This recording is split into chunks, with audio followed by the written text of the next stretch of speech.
Of Hormuz खोलिबा को राजी अछि ईरान किंतु ताहा बदल रे किछि शर्त रखिछि आ एई शर्त को मानिबे कि अमेरिका राष्ट्रपति डोनाल्ड ट्रम्प ताहा वर्तमान सबुठारु चर्चार विषय। तबे विश्व अर्थनीतिर प्राण केन्द्र कुआ जाउथिबा स्टेट ऑफ हॉर्मुज को नै एबे नुआ रणनीति प्रस्तुत करिछि ईरान। तबे एठी कहि रखुछु जे ईरान अमेरिका को एक प्रस्ताव दैछि जेउथिरे कुआ जाउछि अमेरिका प्रथमे हॉर्मुज प्रणाली रु सैन्य सेना अवरोध हटाओ एवं ईरान रो तैल रप्तानी को स्वाभाविक करबा को देउ। तेबे एहा बदल रे ईरान युद्ध परिस्थिति को शांत करिवो। तेबे सबुठारु गुरुत्वपूर्ण कथा हेउछि ईरान एही प्रस्ताव रे परमाणु कार्यक्रम प्रसंग को परे आलोचना करबा पई स्थगित रखिबा को कहिछि। तबे ट्रम्प को पई एठी कुआ जाउछि गोटे धर्म संकट। तबे विशेषज्ञ माने एने किछि मत रखिछंती। विशेषज्ञ मानक मतरे जे ट्रम्प ए प्रस्ताव को ग्रहण करिबा प्रायतः असंभव कारण यार कारण हेउछि जे ट्रम्प को मुख्य लक्ष्य हेउछि ईरान को परमाणु अस्त्र निर्माण रो रोकिबा। जदि से परमाणु आलोचना बिना घेराबंदी हटाई दियंती तबे ईरान पुणी आर्थिक समृद्ध होई निजर परमाणु भंडार बढ़ाइबार सुजोग पाइबो। तबे हॉर्मुज प्रणाली बंद हेबा फलरे ईरान रो अंटा भांगी जाइछि। ट्रम्प चाहुचंती एही चाप जारी रखी ईरान को संपूर्ण आत्मसमर्पण कराइबाको। तबे पाकिस्तान रे जेभली भाबे गोटे आलोचना हेतिला आलोचना मध्य विफल हैला। कूटनीतिक जो आलोचना चलीथिला तापरे परे अमेरिका ईरान मध्य रे मध्यस्थता पई पाकिस्तान चेष्टा करुथिले मध्य द्वितीय पर्याय आलोचना ए पर्यंत संभव होई पारि नाही। तबे राष्ट्रपति ट्रम्प स्पष्ट करिसंती जे निजर अधिकारी मानकु 18 घंटार विमान यात्रा कराई पाकिस्तान पठाइबे नाही। जदि ईरान कथा हेबाकु चाहुची तेबे सेमाने अमेरिका आसंतु किंबा सीधा सड़क फोन रे जोगाजोग करंतु। सोमवार हेबाकु थिबा एक उच्च स्तरीय बैठक जेमति कि आज एक उच्च स्तरीय बैठक उपरे सारा विश्वर नजर रहिछि एवं एठारे ईरान रो नुआ प्रस्ताव और प्रवृत्ति सामरिक पदक्षेप उपरे चूड़ांत निष्पत्ति निया जाय पारे। तबे एठी कहि रखुछु जे ट्रम्प एक साक्षात्कार रे कहिसंती जे से वर्तमान नौसेना अवरोध हटाइबार मूड रे नांती। से आशा करूछंती जे आउ किछि सप्ताह ए चाप जारी रखिले ईरान निजे नईबाकू बाध्य हेबो। तबे ईरान एही शांति फॉर्मूला केवल समय गड़ाइबार एक कोनोसी एक कौशल बोली वाशिंगटन मने करुछि। जे पर्यंत ईरान निजर यूरेनियम समृद्धीकरण बंद करने को राजी न होइछि से पर्यंत संपर्क स्वाभाविक हेबा कष्टकर। एबे देखबा को बाकी रहिला जे ट्रम्प जे बैठक करिवे से बैठक रे कोन वार्ता बाहुछि। तेबे ए संपर्क रे अधिक आलोचना करबा पई हम सहित मोर सहयोगी अछंती अभिनव आशुतोष। चलंतु जानिबा से कोन कहउछंती। आपन को न्यूज़रूम को स्वागत। जेभली भाबे ईरान किछि शर्त रखिछि आ अमेरिका जदि कहबा डोनाल्ड ट्रम्प ईरान रो शर्त को मानिबे कि जदि भी मानिबा केते दूर युक्तियुक्त हेबो। देखंतु शुभश्री वर्तमान समय रे जेतेबेले पुणी नुआ शर्त कथा आसुछि सेतेबेले ईरान रो फोकस रे रहुछि जे स्ट्रेट ऑफ हॉर्मुज को खोला जाऊ। स्ट्रेट ऑफ हॉर्मुज रे अमेरिका रो ब्लॉकेड रहिछि अर्थात परिवहन व्यवस्था एक रकम रो ठप होई रहिछि।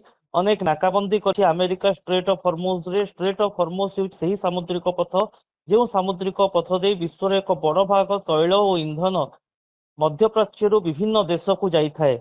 एणु वर्तमान समय ईरान जो दाबी रखुची ईरान रो कहबा कथा हेउची स्ट्रेट ऑफ हॉर्मुज को खोलिबा पई प्रयास करा जाऊ। अमेरिका तुरंत निजर ब्लॉकेड को एठारू हटाऊ बा नाकाबंदी को हटेई दऊ। ता सहित केमिति स्ट्रेट ऑफ हॉर्मुज रे परिवहन प्रक्रिया स्वाभाविक हेबो से नहीं उभय देश सहमति प्रकाश करंतु। किंतु डोनाल्ड ट्रम्प जो आभिमुख्य रखिछंती सेतिरु एक रकम रो स्पष्ट लागुची जे वर्तमान मध्य अमेरिका कोनोसी एक सुनिश्चित पदक्षेप नेउ नाही युद्ध बंद करिबा पई। राष्ट्रपति डोनाल्ड ट्रम्प प्रथमतः कहिछंती जे न्यूक्लियर वेपन संपर्कित आलोचना हेउ अर्थात जो भली ढंगरे ईरान निजर एनरिच्ड यूरानियम रखिछि सही यूरानियम को देश बाहर को पठे दिया जाऊ। एनरिच्ड यूरानियम रो अर्थ हैला विशुद्ध यूरानियम जहाँ 60 भाग पर्यंत यूरानियम को विशुद्ध कर सारी ईरान एवं आग को जदि 90% रे पहुंची जाए तेबे से परमाणु अस्त्र तैयारी पई सक्षम होइजिबो। एणु अमेरिकार प्रथम दाबी हेउछि ईरान रो परमाणु संपर्कित कार्यकलाप बंद करा जाऊ, एनरिच्ड यूरानियम प्रक्रिया को मध्य बंद करा जाऊ एवं जो एनरिच्ड यूरानियम बा विशुद्ध यूरानियम रही ईरान रे ताहा देश बाहर को पठे दिया जाऊ, अर्थात एक रकम अमेरिका को हस्तांतर करा जाऊ। आउ ईरान कहूची जे परमाणु संपर्कित आलोचना परवर्ती पर्यायर हेबो। प्रथम आलोचना कथा हेउची स्ट्रेट ऑफ हॉर्मुज खोलिबा पई, काहेकि ना स्ट्रेट ऑफ हॉर्मुज उपरे लगातार भाव में ईरान निजर एकाकी अधिकार थिबा दाबी करि आसुसला।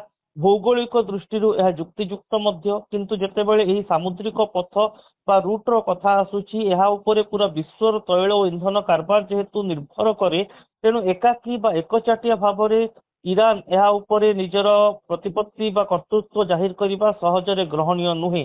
किंतु अमेरिका से तो ब्लॉकेड मध्य कला जेतेबेले फेब्रुआरी 28 तारिख लगातार भाव में स्ट्रेट ऑफ हॉर्मुज रे जहाज चलाचल बाधाप्राप्त है। ईरान निजर मनमुखी कार्य कला। सेही परिप्रेक्षी रे वर्तमान अमेरिका चाहूची जे स्ट्रेट ऑफ हॉर्मुज सहित अमेरिका एवं ईरान भितरे जो परमाणु संपर्कित आलोचना ताहा मध्य हेउ। द्वितीय कथा हेउची अमेरिका राष्ट्रपति डोनाल्ड ट्रम्प कहउचंती जेतेबेले मध्य तेहरान चाहिबो सेमाने फोन जोगे कथबार्ता होई परिबे, एथिपाई पाकिस्तानी मध्यस्थता करिपारे, किंतु बिना कोनोसी कारण रे बा अजथारे जाईकी पुणी एते दूर यात्रा करिकी पाकिस्तान रे टेबुल आलोचना रे बसिबा संभवपर नुहे। अर्थात गोटे कथा स्पष्ट शुभश्री, वर्तमान सुद्धा जो आलोचना हेउची शांति आलोचना, सेही आलोचना गुड़िक विफल हेबा परे वर्तमान प्रथमे टेलीफोन जोगे आलोचना बा आलोचना रे गोटे सामग्रिक निष्पत्ति आसिबा परे परवर्ती टेबुल आलोचना पई अमेरिका राजी होई पारे, सेही जुक्ति रखुची। डोनाल्ड ट्रम्प रही दुईटी कथा, जे प्रथम कथा हेउची जे टेबुल आलोचना को जीवा पूर्व फोन जोगे आलोचना करा जाऊ एवं स्ट्रेट ऑफ हॉर्मुज अपेक्षा परमाणु संपर्कित आलोचना को प्राथमिकता दिया जाऊ। एवं द्वितीय कथा हेउची जे ईरान कहूची प्रथमे स्ट्रेट ऑफ हॉर्मुज खोला जाऊ एवं परवर्ती पर्यायर परमाणु संपर्कित आलोचना हेबो। अर्थात दुई देशर जो आलोचना फोकस रही ताहा केउठी ना केउठी परस्पर विरोधी बा परस्पर सहित सहमति प्रकाश पाउ नाही। एणु केते दूर डोनाल्ड ट्रम्प एही आलोचना को मानिबे एवं ईरान रो शर्त को ग्रहण करिबे ताहा आहुरी द्वंद्व सृष्टि करूची, काहेकि ना ईरान गोटे पटरे आलोचना चाहूची, अमेरिका अन्य पटरे आलोचना चाहूची। उभय आलोचनार शर्त भितर सब प्रसंग रहुची सत, किंतु फोकस पॉइंट जोटी रहुची ताहा हेउची भिन्न भिन्न। एही परिप्रेक्षी रे आशा करा जिबा यथेष्ट उचित नुहे जे अमेरिका ईरान रो शर्त मानिदेब एवं सब युद्ध रे गोटे अवसान घटिबो, काहेकि युद्धर अवसान पई गोटे बा दुईटी आलोचना विफल हेबा परे वर्तमान केमिति बारंबार आलोचना होई परिबो से ऊपर समस्तंकर फोकस रहुची। जेहेतु युद्ध फेब्रुआरी 28 तारिख रु आरंभ होइतिला, एहा मध्य सत कि गोटे कि दुईटी आलोचना रे सब किछि जे गोटे निर्यास बाहरी जिवो ताहा आशा करिबा भूल, किंतु आलोचना पर्यायक्रमे आगकू बढ़िबा उचित, जहाँ वर्तमान सुधा अमेरिका और ईरान क्षेत्र में देखा मिलू नाही।